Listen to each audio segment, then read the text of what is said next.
Okay, hi, my name is Isobel. Some of you perhaps may know me from the other videos that I've put regarding this course, but I'm the IELTS instructor. And today I'm here to speak with you about which type of exam is correct for you. And I'm also going to explain the dynamic and the nature of each of the IELTS tests so that you understand which one is correct for you. As always, if you have any questions, feel free to email the Academy, but hopefully with this video, any doubts can be solved up and you won't need to. But if you do, please get in contact. But for those of you thinking of taking IELTS, you kind of need to know that there are two types you can take. You can take academic or you can take general. Usually with the Academy, the most taught one, or the one that we go through the most, is the academic, purely because this course has quite a lot of people that are wanting to do masters, doctorates even, or perhaps they even want to teach abroad. So it's a bit more of a university or professional institution. If that's what you would like to do, take the academic. I always recommend speak with the university or speak with the work or speak with whatever program you're going on in order for you to understand really which one is correct for you. But more often than not, they will ask for academic. We also teach academic more because usually, even if you are going for work in immigration, immigration officers usually accept both academic and general. In other words, it really doesn't matter. They are different. There are some differences, but on the whole, they are the same. The only things that are different is the reading, both of which are still 60 minutes, but the format and the dynamic is different. For example, with academic, it's 3 long texts and you just have to write the answers.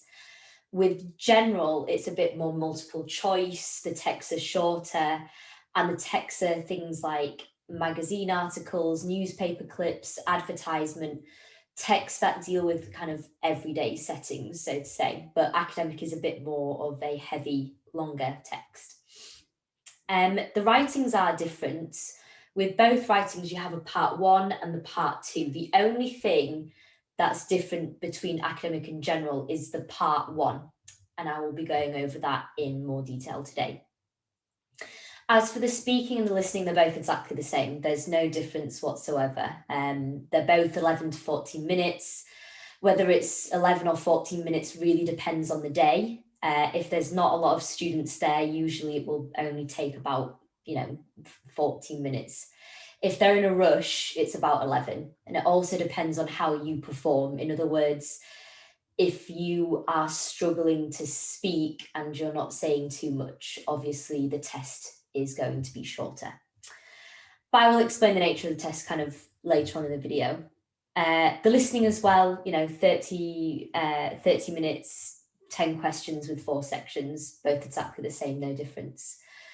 In terms of which one is easier, they're really, it really depends on your level and what you find. Some people find academic easier because it's more formal. It's a bit more based on what you guys learned at school, if you guys learned English at school. General will expose you to different types of text, but however, some people find this easier because it's more colloquial, they're shorter, they're easier to digest and easier to read.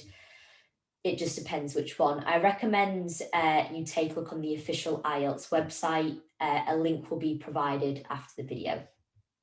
So without further ado, what I'm going to do now is I'm going to go over just some key differences and how to answer some questions and what to expect. So the writing, and we're going to focus on academic. So we're going to focus on academic IELTS and the writing in specific. So with academic task 1, you first have, it's mainly you need to respond to a visual chart, a diagram, a map, a table, and you need to write about 150 words. As a reference, 150 words is half a page. You do not have a long time to do it. You have 20 minutes. You have 4 to 6 planning time, but that's recommended. And as a result, it's only worth about 33%. And with academic task 2, you have 40 minutes and about 5 minutes worth of planning time. With academic task 2, there's different types of essay questions. So you have an opinion essay, discussion essay, problems and solutions, direct question, also known as two-part essay, and advantages and disadvantages essay. Again, if you choose to take this course, you'll be introduced to these types of essays and you'll understand, in depth how we answer them and how we structure them and what the examiner is looking for. So academic task 1 for the writing. So here, this is a line graph. So this is actually came up in one of the previous years. And this is an example of what you could get, okay? Next to it in the box here is the question.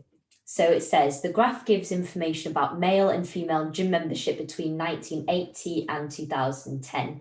Summarize the information by selecting and reporting main features and make comparisons where relevant. So with this, you kind of need to write a brief introduction of what the graph is measuring, how it's being measured, and draw attention to specific parts of data. Again, you're probably looking at this and thinking, oh my God, I have no idea how to do this. I've never seen something like this before. But don't worry, in the course, this is something that we do go over. You'll learn kind of how to interpret the data in English as well, how to use statistics and numbers and other types of data sets in English. And it's also a really good opportunity to kind of refine more technical vocabulary. A lot of people that take this course actually, they don't plan on leaving, their country. They plan on staying, but they want to take the academic course in particular because perhaps they work in a more professional setting and they need this type of vocabulary. So it's very kind of useful skill to have. It is not as terrifying as it looks. A lot of the people that take this course do pass, and they do find this particular part of the course the most useful and the most rewarding part. So this is academic task 1. Again, you have about 20 minutes plus 5 minutes planning time. Now we're going to move on to academic task 2. So again, as I said before, you get loads of different types of essay questions. Usually the exam will give you 2. And you need to decide which one you want to do out of that 2.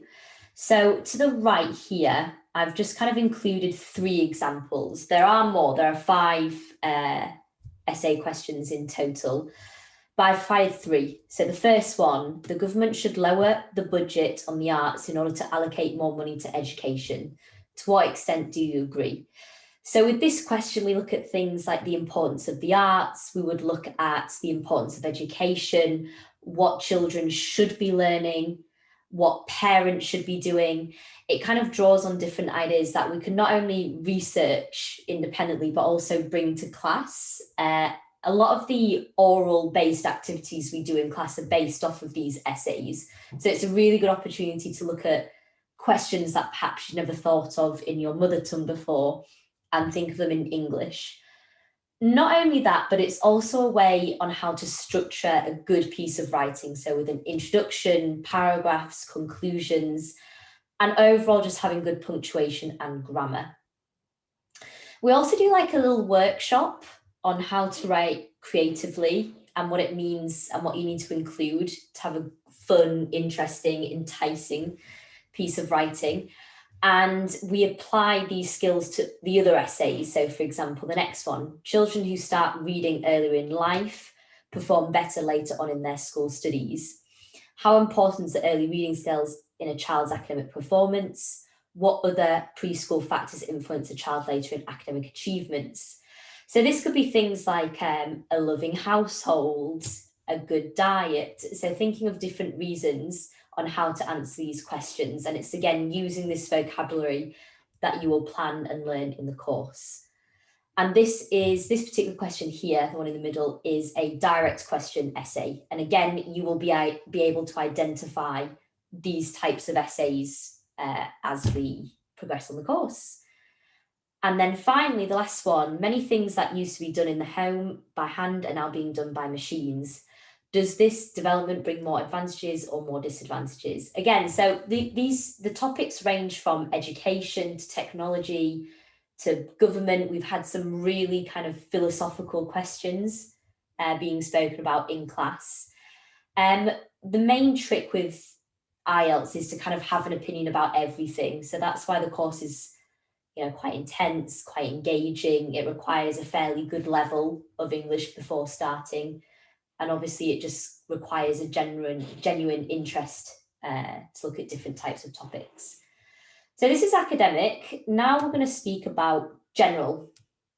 Okay, so as I said before, academic and general task 2, they're exactly the same. There's no difference.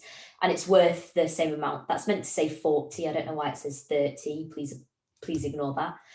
But I want to focus mainly on task 1 because this is where it is different. For general task 1, you need to respond to a problem or a situation with a letter, and you need to request certain bits of information. Again, you have the same amount of time as if it was academic, so you have about 20 minutes. This is including planning time. And again, you need to write about 150 words. So here's an example. So this is a letter that you're expected to write. In this particular situation is, a friend has agreed to look after your house and pet while you are on holiday. Write a letter to your friend. In your letter, give contact details, instructions, and any other household duties. So this is a very kind of something that you would have to do every day if you were living in an English-speaking country, or if you had, an English-speaking friend. Again, 150 words, 20 plus 5 minutes of planning. You will be taught how to do this in class, depending on if we focus more on academic or more on general. Again, some useful skills are developed and analysed in this particular part of the course. My kind of favourite skill to teach people in this course is structuring different types of text, because it's not just letters, it's also emails, flyers, adverts that you can get. This is just one type of task 1 that you could get. It's also a way of expressing information. We look at synonyms, we look at other types of ways you can introduce yourself. All of these are very transferable to everyday life. And as said before, general task 2 is exactly the same as academic task 1. And you get the same amount of planning time as well. So please email the Academy if you have any any questions regarding the writing. Now what we're going to do is I'm going to quickly go over the speaking with you. So it takes 11 to 14 minutes. As said before, it just depends on the day, it depends how busy it is, and it also depends on your performance.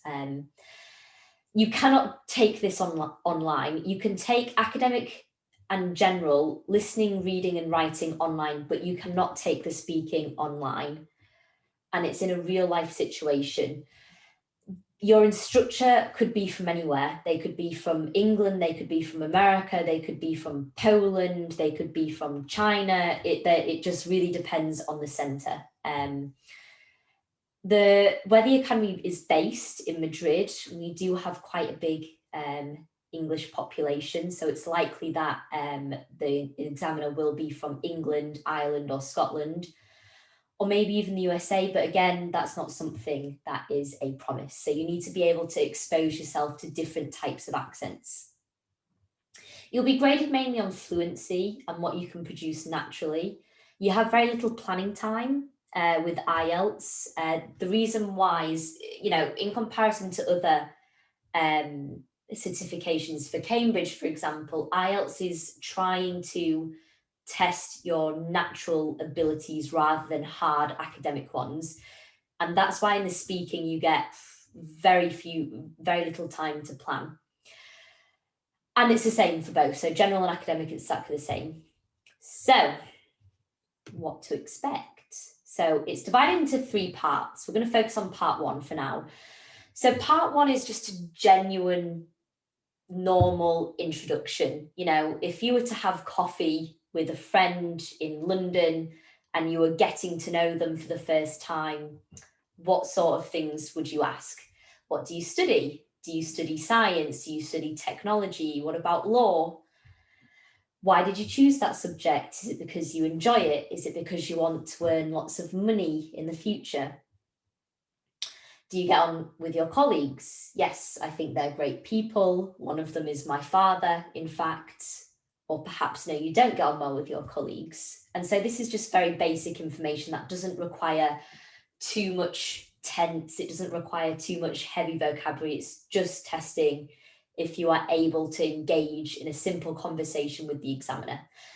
In the exam, you will not see these questions. They will just be spoken to you. These particular questions here are taken from the IELTS website as an example of what you could be asked, but they will not show you them in the exam. Part two is a bit different. Part two, you get a cue card or a prompt or a speaking card, and it looks like this, okay?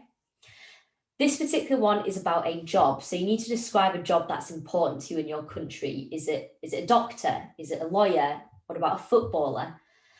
You get about a minute to plan this, 45 seconds to a minute. Really, you're meant to read it and think about what you could say. You would need to describe what qualifications or training you need, why people pick it. Is it because it pays well? Is it because society appreciates these type of people? How does it help the country? Does it entertain people? Does it cure people? Does it make people feel safe? And then give a brief explanation of why it's important in your country. So does it bring money? Are there very few people who do this job, etc.? You're supposed to speak for about 1.5 to 2 minutes. Now, 1.5 to 2 minutes doesn't seem like a long time, but for those of you who have ever done an exam or an oral exam, it feels like a lifetime. So, but again, this is something that we practice regularly. In fact, we practice speaking cards every day throughout the course. So it's something that will become completely natural and completely relaxed with you by the end of the course. Part three. Again, the questions here, you will not be shown. They will not be shown to you. They will be asked to you. You won't be able to see them. But part three are questions more refined, more complex, more in-depth that are connected with part two. So remember in part two, they spoke about a job. You had to describe a job. And these are some of the questions you could get with part three. So do you think job satisfaction is more important than salary? And you would have to explain why, perhaps give examples, focusing on a few tenses and vocabulary. Likewise, here's another very interesting question. Do you think women should be able to do all the same jobs that men do? Very controversial and open to a lot of answers. And it's something that you are able to speak about and give examples with. These questions are designed to elicit kind of more abstract ideas and issues. Again, this is something that we will practice every day throughout the course. In the other video that I've uploaded, kind of speaking about IELTS and why we do it and what to expect, I speak about how with the course, this is something that, again, we do every day. As I've said before, IELTS, you kind of have to have an opinion about everything, which is something that we kind of develop throughout the month that we do this. So yeah, that's it. I hope that you enjoyed this video. I hope it answered any questions that you may have. Again, if you have any doubts, please email the Academy. We are always happy to answer. I look forward to seeing you all in the future.